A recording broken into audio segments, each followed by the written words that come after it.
Hello, everyone. Welcome to the Etech Leadership Table. This is a podcast where we invite you to pull up a chair, grab a cup of coffee, and join us as we tackle some remarkable discussions on everything leadership. I'm Melissa Wood. I'm your host. I'm the Dean of Leadership Development at Etech Global Services. Welcome to the Etech Leadership Podcast. This is a podcast for leaders, by leaders. Shep's a leader. I'm a leader. And we just want you to pull up to the leadership table, grab a cup of coffee or your favorite drink, maybe even your favorite meal, depends on what time of the day it is around the world for you, and a favorite snack. Informal podcast where we can just share about customer experience or anything leadership. We're just going to all sit around the table and talk about customer experience when it comes to leadership. But you have been introduced in so many ways. I went and did a lot of research on your videos. You have over 300 something videos on YouTube. So let me explain to our family, our leadership family out there, who's at the dinner table with us today. Okay, well then I'm going to use your words. He said he's a father of three and a husband to one. Father of three and husband to one. But if you want to know more about Shep, I encourage you can find him on YouTube, Twitter, Instagram, Facebook. You can even download an app. I actually downloaded the app, the Shep app, where you can take. Yeah, you can have it in your pocket, and you can actually take virtual training. You can read any of his plethora of books that are out there. So all that'll be in the link. You guys go find. But what I'm saying is, the people we invite to this table, my accent, you can tell I'm not from Missouri. I'm straight Texas. I am a Texas accent. And what I like to say is I want to have people at our table, our leadership table, that get their boots muddy. And all those things I've said about Shep, if you know about, you don't trust a cowboy with clean boots, right? Shep has some muddy boots. He may have guitars behind him, but he has some muddy boots. You can go out there and research and look. And all those things that he's written about or talks about, that's from experience. So welcome, Shep, to the Etech Leadership Table. So glad to have you. I'm excited to be here. Thank you for having me. And you know what? That was an introduction. That was very fine. Very, very, very, very fine. Now, as we get started here, I do have some questions about the, customer experience, obviously, because I know that that's a heartbeat for you. But I want to kind of go back to let our podcasters know that I think you've perfected a barbecue recipe. I wrote it down. Oh, you did? I did, and I don't know if you remember this, but this was some time ago. Your favorite barbecue sauce, from what I understood, you correct me if I'm wrong, was the KC Masterpiece barbecue sauce. Yes, but I doctor it up. I saw that. Now, I want to make sure, because I want our podcasters to get all kinds of food here, okay? So to be very clear, we're talking about the actual food, but before this is over, you're going to have food for the stomach, and I know Shep is hungry, so he's going to love this talk, and you're going to have food for the heart and the mind, right? So when we go back to your childhood, you said your dad made the best hamburgers. He did. And he used that KC Masterpiece barbecue sauce, but we doctored it up. We put maple syrup in there.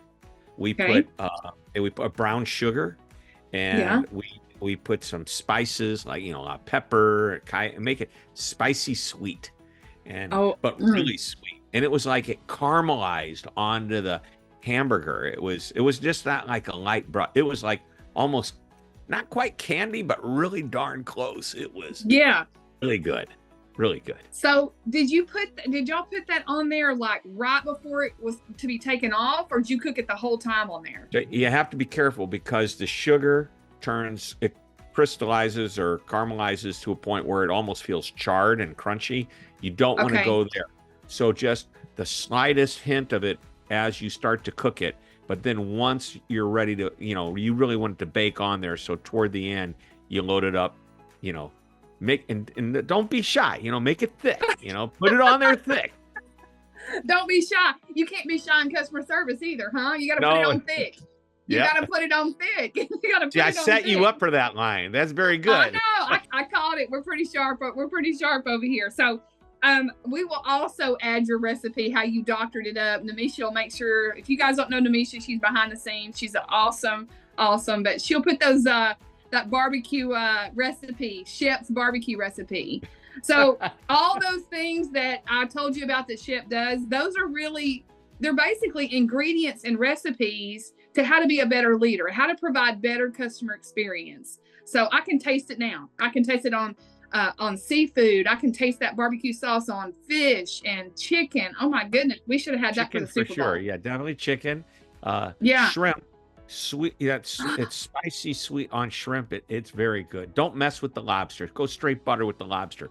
But the shrimp, put it on there. Okay, Shep, I'm in it. I'm doing it. I'm doing it. I'm going for shrimp.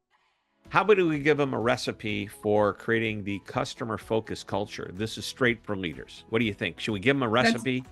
Let's start with it. I know you're going to ask me questions, but I just got to throw this out there because we're talking recipes. Look, you must have saw my questions I wrote down, because I just said, what's the recipe for great customer experience since you've perfected the barbecue recipe? So let's go for for leaders. When we talk about recipes, let's talk about it. We'll take a leadership bent. So I'm going to give you 6 ingredients, and they need to be put in the right order. All right. Okay. Number 1 is you must define what the customer experience vision is going to be. And oftentimes that is found in your marketing, or not your marketing, your mission and value statements anyway, but we want to pull it out and make it one sentence so it's easy for everyone to remember and something to hold on to, and it's a North Star. An example of that is the Ritz-Carlton, which is 9 words long. We're ladies and gentlemen serving ladies and gentlemen. And if you come to work there, you understand that, and at any given time, a manager can say in the form of a question, are you acting like a lady or a gentleman serving a lady or a gentleman? By the way, in this woke society we live in, there's probably going to have to be a change of that one, ladies and gentlemen. But you get the idea. It's 9 words, and they define it very, very clearly. They've been using it since the beginning of the chain when it was founded by Horst Schultz back in, I'm thinking, maybe the 80s. But that's number 1, define it. Number 2 is to communicate it. Make it known. And it's not something that should just be talked about once. It needs to be communicated again and again and again, reminding and reinforcing. Again, it's one simple line we want to hang our hats on. Number 3, training. Everybody gets trained. Now, even though you think people on the front line are the ones that need to be trained, everybody within the organization, even people in a warehouse, people in a manufacturing plant, they need to be trained and understand what they do and how it impacts and affects ultimately the customer experience. If a guy in the warehouse doesn't package the parts properly and they show up damaged, that's a negative experience. Guess what happens? Client is picking up the phone, or customer is picking up the phone, calling customer support. You won't believe what happened. I ordered this, it's broken. I need another one, send it back. Then they have the return authorization. It becomes far more work than necessary if this person in the warehouse would have done it right. And if they understand just how impactful they are to the customer experience, they'll take pride in what they do and engage into their job. That's number 3. Number 4 is that leaders, managers, supervisors, anybody that reports to any one of these people that they report to need to become the role models. They need to demonstrate what we're talking about. You can't treat one person internally one way and then expect them to treat a customer a different way. So everything needs to be congruent. Number 5 ingredient is to keep everybody in alignment. If somebody's out of alignment, coach them, mentor, help them. If it's a department, if it's a region, if it's a group of stores, we work with a lot of times franchise organizations where, they may have 200 franchisees and they've got 160 of them that are great and 40 of them that are not. Well, let's get those 40 of them back into alignment. Same thing with retail stores. We work with a grocery store chain that had 300 stores, and they had some dogs in this horse race. And so we talked about what you need to do to move those people into alignment. And finally, number 6, celebrate it. If it's working, that's the time to enjoy it. That's that I guess if we're going to put it into food terms, that's the dessert on the, and the icing on the, let people know they love it. So define it and then communicate it, train to it, be a role model, keep everybody in alignment. I actually refer to that as defending the culture. And number 5 is to celebrate it. Boom. The recipe for creating the customer-focused culture. Can we go home now? Can I go to lunch? No, I'm just kidding. First of all, I am hungry. I need some shrimp, and I need to look at these 6 ingredients. These are powerful 6 ingredients here. I'm looking at these. which one of these do you see? Because you walk into a lot of companies and you help lots of leaders. So pull up, you guys take notes here. These are 6 ingredients. This is a recipe Martha Stewart couldn't make. This came straight from Shep. So these 6 ingredients, like which one do companies really, or where do they mess up? Where are they struggling with? Which one of these 6? Is it a... Well, there's 2 of them. Number one is they haven't given the clear definition. That's the first one. But let's talk about something that's huge, and that is training properly. Everybody needs to be trained, not just people on the front line. It's like flossing your teeth after a good meal, right? When you go to the dentist's office, I saw this sign. It said, "Which teeth should I floss?" What's the answer? Only the ones you want to keep. Okay, Amen. So it's like training. It's like, who should be trained? Well, only the people that you want representing your company, because here's what happens. If you've got, you want everybody speaking the same language, you want everybody understanding. That gentleman in the warehouse or that woman in the warehouse or that person in the warehouse that we mentioned earlier, they don't see a customer ever. But if they fail, we talked about what happens. So what can we do to bring them into the fold? Well, they need to understand the common language. I work with a client, not a huge client. They're just, I love the example because what I love about them is I started working with them almost 30 years ago, 30 years ago. And I could walk in there today and they will say, "Oh my gosh, Shep is here." Because they'll remember me, the people that, and by the way, I've been back a number of times since then, but they'll go, "You won't believe the moment of magic that we had happen. You won't believe the moment of misery that we fixed." And this is terminology that I've created. By the way, I'm not saying you have to use my words, but if you can create a vocabulary and everybody understands what it means, people behind the scenes. I just heard a great quote from a CEO, and I said, "I'm going to use that in the speech and I'm going to attribute to you." He goes, "I don't want you to use me as things. Just say you talk to a CEO." But here's what he said. He's got a good product. He goes, "I've had more people stop doing business with us because of an error on an invoice and how we mismanaged it than people who didn't like our product." Boom. That just tells you, even somebody behind the scenes puts out an errant invoice, not managed the right way, they irritate the customer. Our research that we do year after year, we are learning more and more that people are finicky. They are not giving companies a whole lot of chances when they make mistakes. And the difference between a normal average customer versus a loyal customer, and I'll give you an example, and I'm trying to do this from memory. The average customer, if a company makes a mistake, will give them just over 2 chances, almost 2.5 chances. That's the average customer. Okay. And actually, some won't give them any chances at all. Some give them just 1 chance. But this is average. This is average. And what do you think a loyal customer? Man, I love this company. They just made a mistake. How many chances does the loyal customer give them? 3. That's it. Yep. So now, those numbers, I have to look at this year's stats and facts because we just got the data back from our January survey, but I'd be surprised if they're much different. Maybe they're a little bit tighter because people are definitely putting value on the customer experience more than ever before. And here's something that's really important to remember, okay? It's just like going to a restaurant and ordering food. You're going to compare your food to another restaurant, but actually not even a direct competitor that might be across the street. You're going to compare it to the best meal you've ever had. Right? So this is what customers do. They compare you not just to a competitor, but to the best service they've had from anywhere, from any company. We could be in the business of selling widgets, manufacturing, and never see a consumer. But everybody that buys that widget is a consumer. So they're going to compare their experiences to Amazon and maybe a retail store they love, maybe even a restaurant. I think that's super powerful. I just keep going back to thinking about, when you guys were at home and your dad was making hamburgers and you were having all these events. I remember you even wrote in an article once that your aunt would bring in that barbecue sauce, like in cases, a case from for Kansas you, a City. case for your dad. I just texted her on Sunday, "Go Chiefs, they won." I know, woo!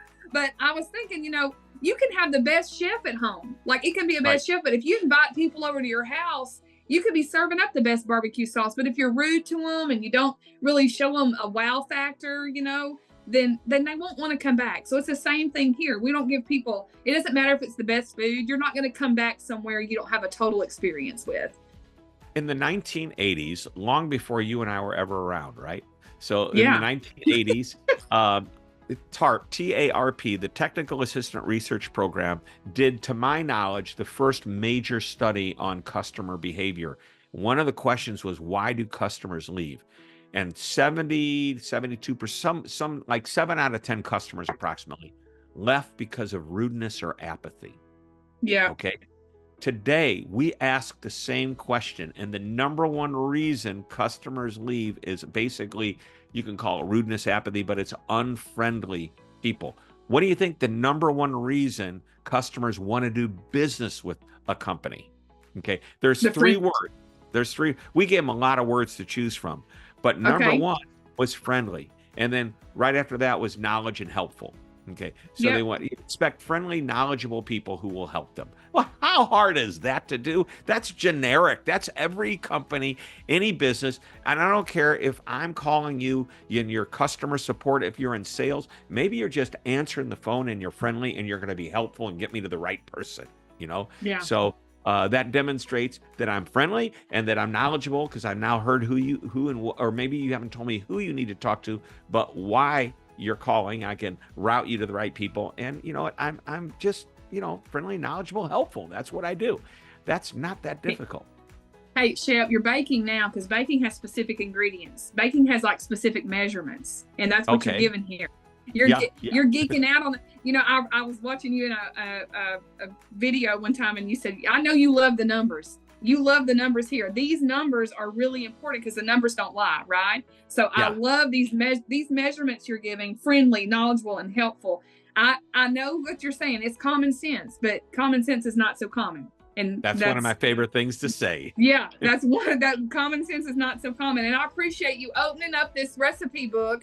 You went into the baking of the barbecue sauce, and now you're the cooking of barbecue sauce. Now you're going into specific baking recipes, and I absolutely love that you're sharing your recipe book with us today. So let's dive into some more recipes. Are you ready for it? The oven's warmed up. Now let's look at some of the best chefs in the world, okay? What companies, when we think about the best chefs, they're doing it right. They got a great recipe. They got a great restaurant. So there's got to be some companies out there in the customer experience world that they've got it right. The recipe, the environment. Would you like to share with us like companies or brands that you think are getting it right? Sure. And one of the ways to look at it is, in my speeches, I'll simply ask an audience, yell out your favorite companies to do business with, because it's not so much that they have a great product, it's who they like to do business with. Who do you think the number one, or what do you think the number one company is? I'll bet you can guess. I don't know. The number one company to do business with? Amazon. Bingo. You've got it right. Yeah. And and you look at, and we ask over and over again, and that's like the one that comes up year after year. And you've got Apple, and you've got some others. So what is it that Amazon does right? And what they do is they create an incredible level of confidence. Now, by the way, Amazon is total self-service, right? Yeah. There's everything you do it yourself. Nobody's there to say, can I help you, and help you along the way and hold your hand. But now they actually have something coming out. I can't remember what they were calling it, but it's a technology. It's AI, where you can say, my wife is turning 40 years old and I got to get a great gift for her. This is her favorite hobby, blah, blah, blah. Can you make a suggestion? And they've got an AI platform to do that. So here's what I love about Amazon. They push the envelope all the time, trying new things.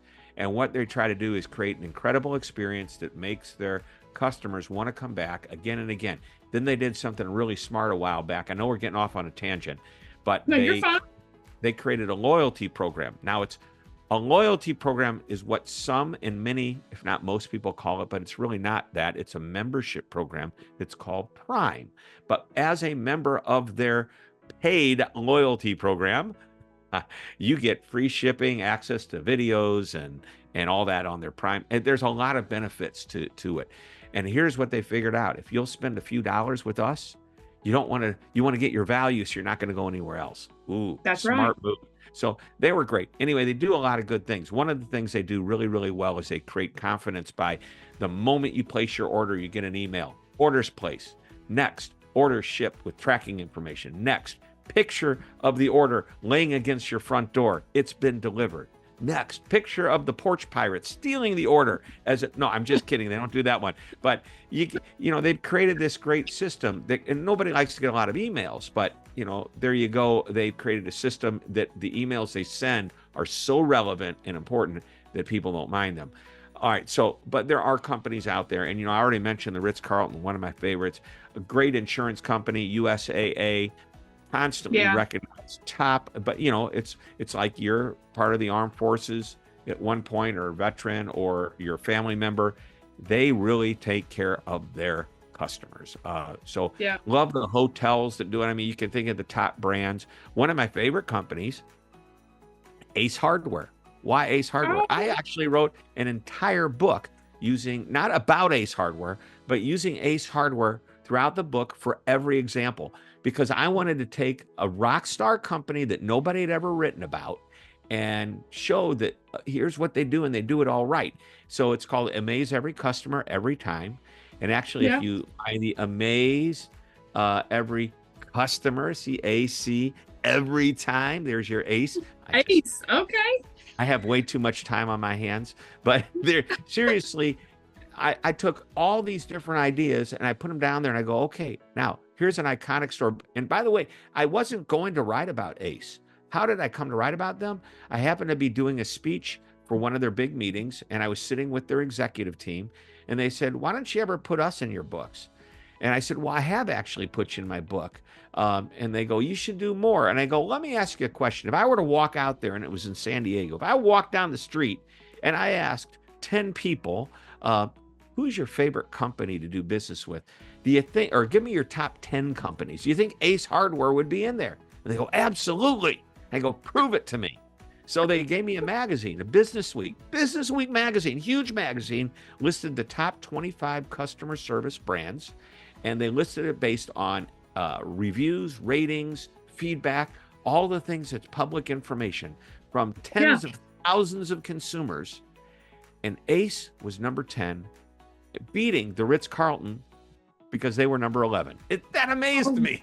Wow, that's amazing. Yeah. That's the stats. That's what we talk about, the stats. I didn't know that about Ace Hardware. That's really good and very creative, Shep, on the Ace analogy. I know. It took a long time to figure that out, but when I shared that with them, they said, "Now, do we have to pay you to be in your book?" I go, "No, you don't pay me to be in the book. What I'd really love is if you like the book, you'll promote it for me." And you know what they did? I don't remember how many people they have on their mailing list, but maybe 18 million people get their email flyers, whatever they want to call them. But they get their emails, and they actually put it in there.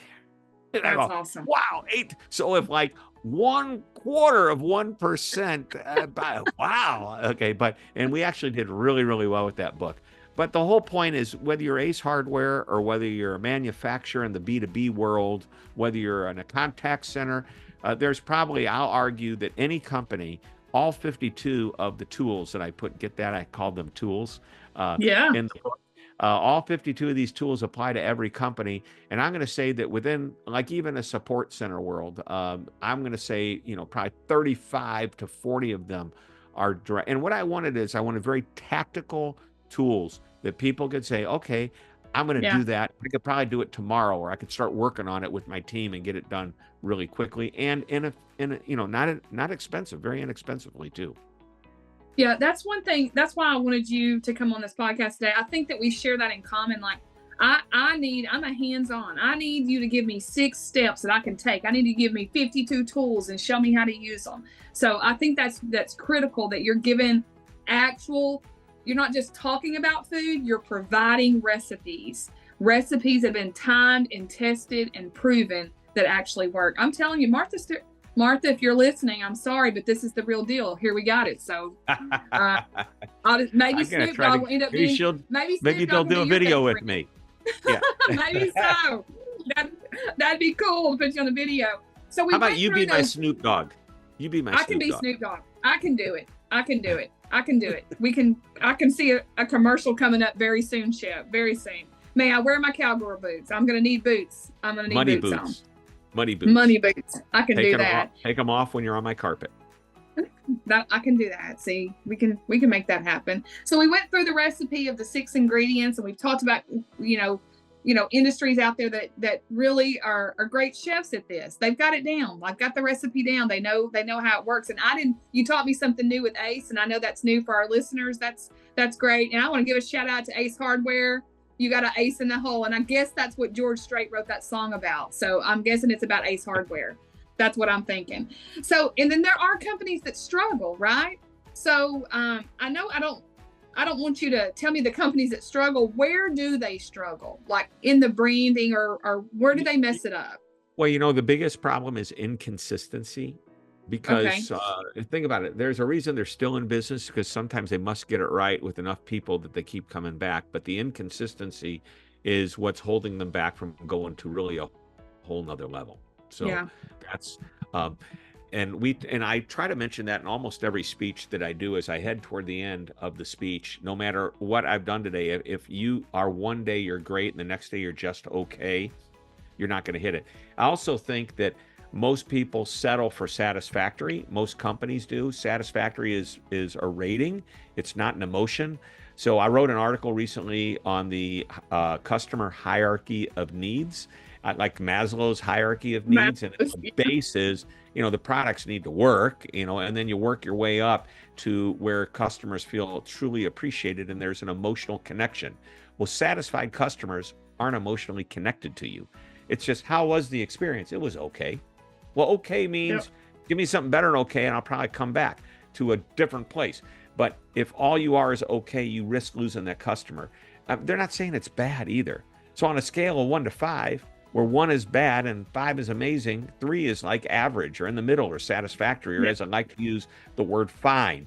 Fine is not fine. Now, earlier in the conversation, you asked me, how you doing? And the introduction, I said, that was a very, very, very fine introduction. When you put an adjective in front of the word fine, then it's okay. Mighty fine. How's that haircut? Mighty fine looking haircut. But how's that haircut? It's fine. What does that mean? Right. Changes it. Exactly. I know that if I notice something is amiss with my wife, I'll say, is everything okay? If she says everything's fine, I know I'm in trouble. Fine is not fine. It's actually a 4-letter word, starts with F. It's the F-bomb of customer experience. Yep. So stay away from fine and average. And if you ask me, what do companies get wrong, is that they accept an average level of service. Or they'd say, we want to do this, and it's all lip service, and a few people catch on, so there's that inconsistency. To make this work, you have to decide it's important enough to not just train people once, but constantly reinforce it. And I have clients that have weekly huddles, weekly meetings. They take 5 to 7 minutes of every meeting, and they talk about what went well last week in the customer service experience world. What was a disaster that we don't ever want to have happen again? So they spend a few minutes always talking about it. And we have some clients that on a daily basis, before the doors open, they meet with their team. They get their net promoter scores from the day before. They come in overnight. They get verbatim comments from their customers, and they sit down, and before those doors open, they talk about what worked, what didn't, how we're going to be better. That's customer service training, sustainability in a less formal setting, but it's exactly what it is. It's constant reinforcement. So training isn't something you did, it's something you do, ongoing. Keep the oven warm. You got this going on. You know what? You're not bad. You're not bad, Chef. You got this. So, my heart's desire in doing this podcast, I told you, even at the beginning, you're like, who's this to? Well, we've got leaders from around the world that are setting up here. Maybe, they're like, hey, Shep, Melissa, I'm not in customer experience. Yes, you are. This applies. I want you to watch the magic of this recipe and what these beautiful time and tested oven tricks that he's given us here. These work at home. Okay. Shep's got 3 kids. I saw you for 10 seconds when we were in, and I can hear how well-rounded they are. He's 2 daughters and a son, if I'm not That's mistaken. Right. Very good. Yeah. Wow. And so you've been married for quite a while now. And so we use these recipes and these things that we're saying. It's not just for business customer experience. These wow factors, that's the same thing you can do with your kids. Like, how did you wow your teacher today? How did you wow your friends today? How did you wow your mom or dad today? How did you wow yourself in your own character today? These are just like kind of keeping things, to the next level. And when you raise people that you've been entrusted with, tiny humans that God gave you, if you raise them in that manner, it'll just apply when they become business leaders. I think your daughter is a lawyer, right? Is your son in, Yes. Did you say Washington? Is he in? My daughter's a lawyer. My other daughter is actually involved in the restaurant industry. So she's worked with 4 years. She was director of marketing for the most famous chef in the world for other chefs. You may or may not know Danielle Ballou, and now she's working with another chef, John Fraser. My son's down in New Orleans, and he is a musician. So he's right. See, so that wow factor that you're talking about, like, stepping it up a level and stuff, not staying complacent. I know that you've done that with your kids. So if you're listening out there and you're like, hey, yes, when you apply these things at home, listen, leaders, when you apply these things at home, it becomes second nature when you're a CEO in a company. Right. And so I appreciate you bringing that up when it talks about being inconsistent and, and you're making mistakes and just keeping the alignment. I start thinking about, I hit a curve the other day, Shep. You went out of alignment. It's a new car, right? So you would think it would be okay. But then I was traveling and I noticed I was going to the left quite a bit. So sometimes we have to go back and get ourselves in alignment. We get out of alignment at work and at home. So you have to do those checks. So I appreciate you sharing that with us. So Melissa, you said something real important. I want to riff on this a moment. And you kept talking about wow. Yeah. Wow. I have definitions. Wow.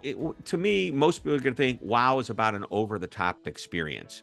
So I love to use the word amazing instead of wow, just because it's a little different. And to me, an amazing experience, it can be over the top. If a problem falls in your lap and it's a big problem and you can save a day, well, that's great. Okay.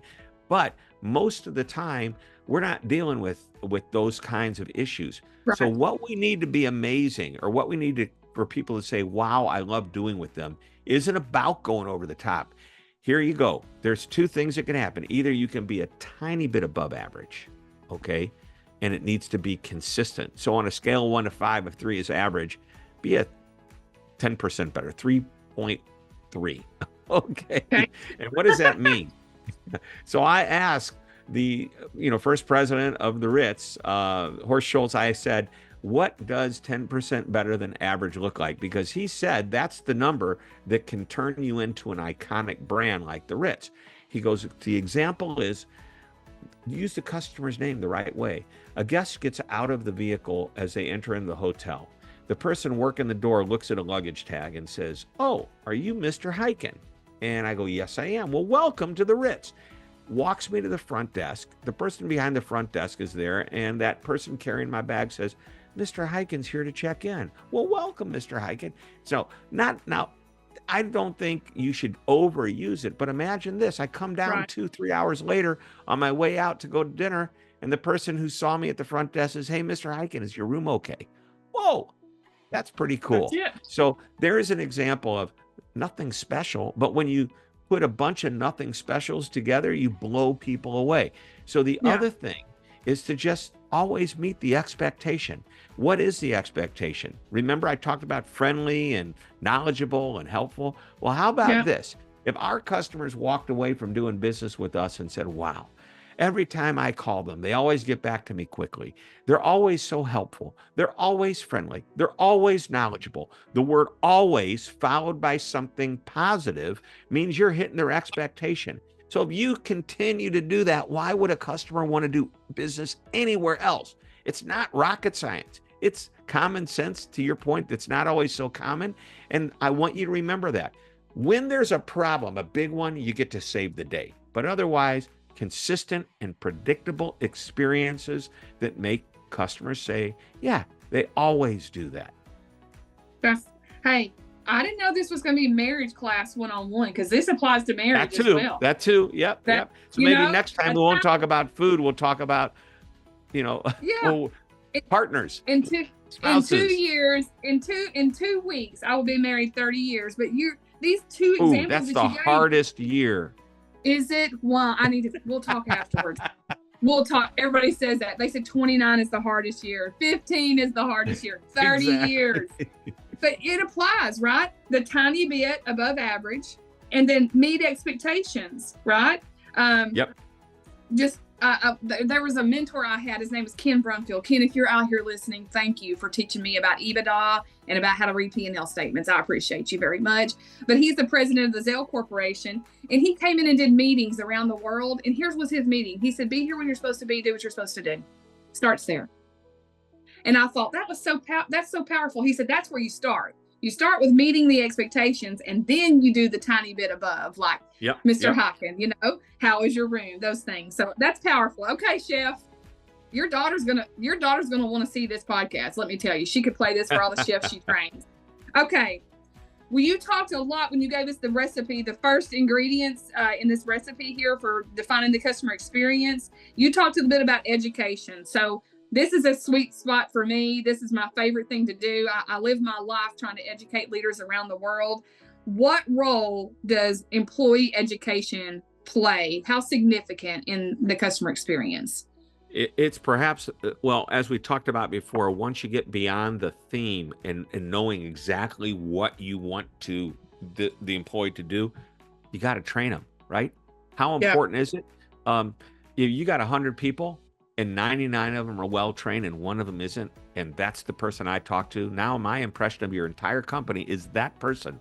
And then I've heard people say, well, we have big turnover. I go, okay, and your point is, well, if we train them, and they leave, we invested in them. I go, well, what if you don't train them and the customer leaves? Then what happens? Yeah.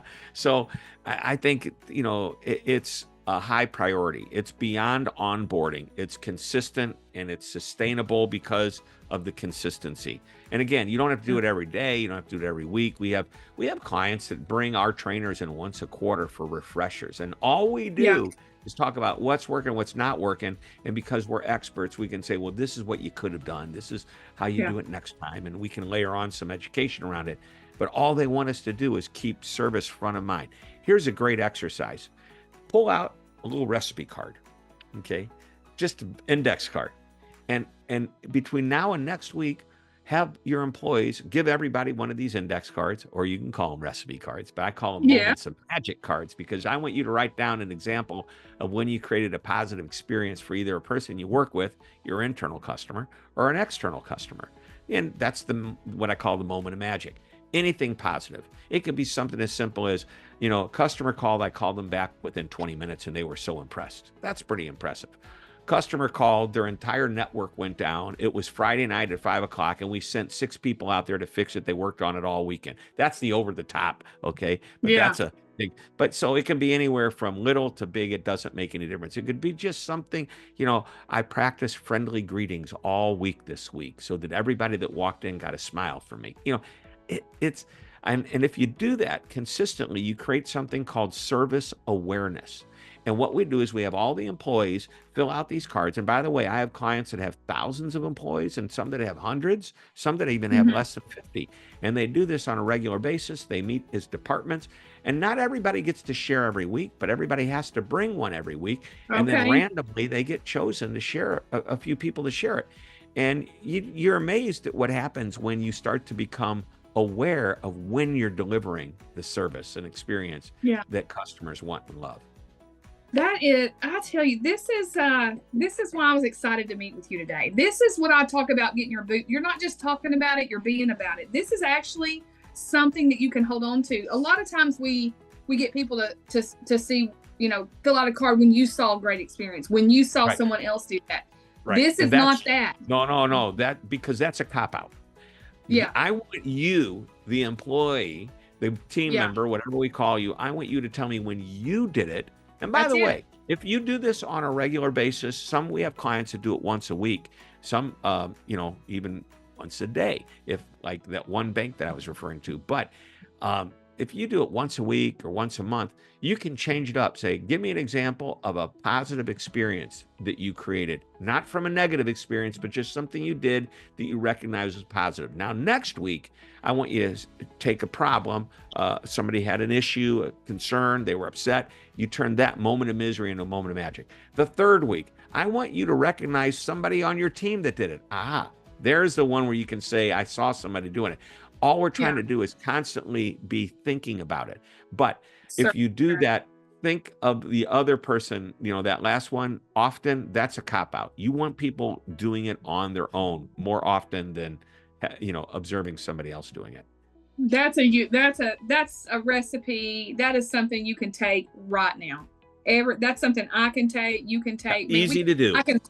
Easy to do. You can apply that at work, and my goodness, you can apply that at home. If you have your kids like writing on a recipe card that you can talk about at the dinner table of somewhere where they, turn something from tough to good, or when they helped a friend that was in need, like just having them have a, character awareness. We need a world where we have better character out there, and this could teach character awareness.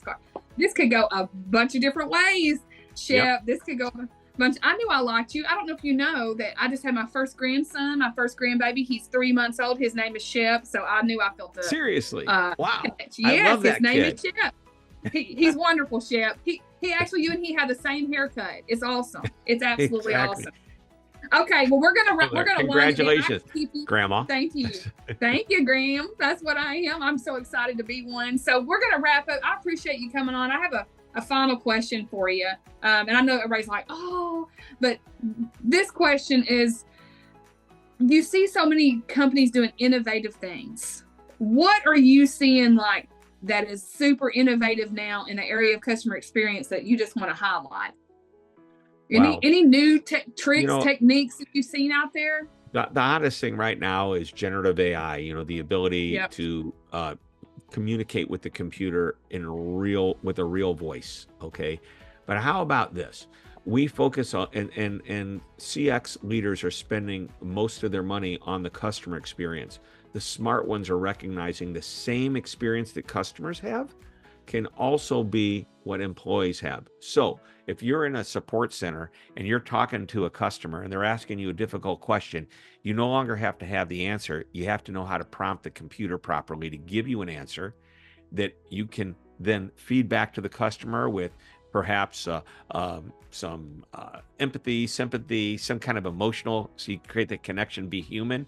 But at the same time, that computer, if you have a system that's set up to deliver that kind of service for the employee, that computer should also recognize who the customer is, and then let that employee know, this customer, by the way, has done business with us for 14 years. They've called 6 times about this exact issue. We're not fixing it for them. Fix it for them. Help them. Here's the answer. So, granted, that's an oversimplification of it, but the idea is if you can create an employee experience, a self-service employee experience that allows you to serve a customer, it's a great way of putting, the employee experience up there where you're saying, we want our customers to have a great self-service experience. Yeah. Why not employees? Give them similar technologies and tools, because your fulfilled employee is going to better engage with the customer. And you know what else they're not going to do? Or what they are going to do? They're going to stay. They're not going to leave. And what that means is turnover is lower and the cost of hiring new people is very expensive. So let's find ways to create fulfilled employees, one of which is give them the knowledge and the tools they need to be amazing at their jobs, and give them opportunity to learn so that they can move up in the world, either mentally or actually by position in your company, because employees love that opportunity to learn and grow. I think that's maybe, that's a lot of answers in one question. No, let me tell you what it made me think of. And I normally don't do this, but I've got to promote Etech out there just a little bit, because a couple of years ago, I think I have a theme around food, maybe, as being responsible for leadership development. We created an Etech learning pantry. And I just pictured a pantry, like in my house, there was like a food pantry, and I could go in anytime and get snacks or a can of soup or whatever I needed for whatever I wanted, bag of chips or what have you. So we created a learning pantry that you can access 24/7. And it's literally like a food pantry, and leaders can come in there and get things for their heart, for their mind, 24/7. Anytime they want, they can get any food that they want for their head and their soul, to do their job better, to help them outside of work. So I think I didn't know if that's something we do to kind of have an easy access. And I know food is really important to you guys because the last several years that I go by your exhibit at the exhibit hall at like CCW and other trade shows, you're giving away aprons, ice cream scoopers, yes, pizza cutters. I mean, you'll remember us. Hey, next time you get hungry, give us a call. We got you covered with the best pizza cutters around. We got it going. They are the best. Those are the best. They're made of what else? They're plastic, which meant that I could actually carry it on the plane when I went home. I know. I told Jim, I said, he gave it to me and I was like, I thought it was just a gimmick, and then he's like, have you used the pizza cutter? I was like, no, actually it's still in my bag, Jim. He's like, use the pizza cutter.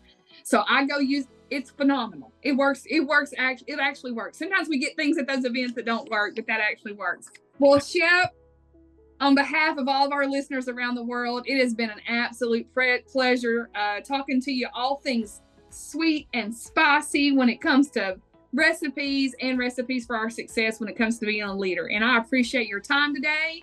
Any final words you want to say to our listeners before we let them go for the evening? Well, I want to thank you very, very much. And I want your customers to say this 3 words, okay? And this is it. In the words of Arnold Schwarzenegger, I want all your customers to say, I'll be back. And that is on your latest book, if you don't know. That's my latest book is titled, I'll Be Back, How to Get Customers to Come Back and Get It Again. Perfect. I think it's wonderful. Well, I appreciate you, Shep, very much. And until next time, leaders, keep your boots muddy. Let your feet be louder than your words, right? So your actions need to be louder than what's coming out of your mouth. So we'll see you next time on the Etech Leadership Podcast. And you never know, you could get some of the best recipes you've ever had. We'll link the barbecue recipe in the link below. Have a good afternoon. Thanks. See you next time.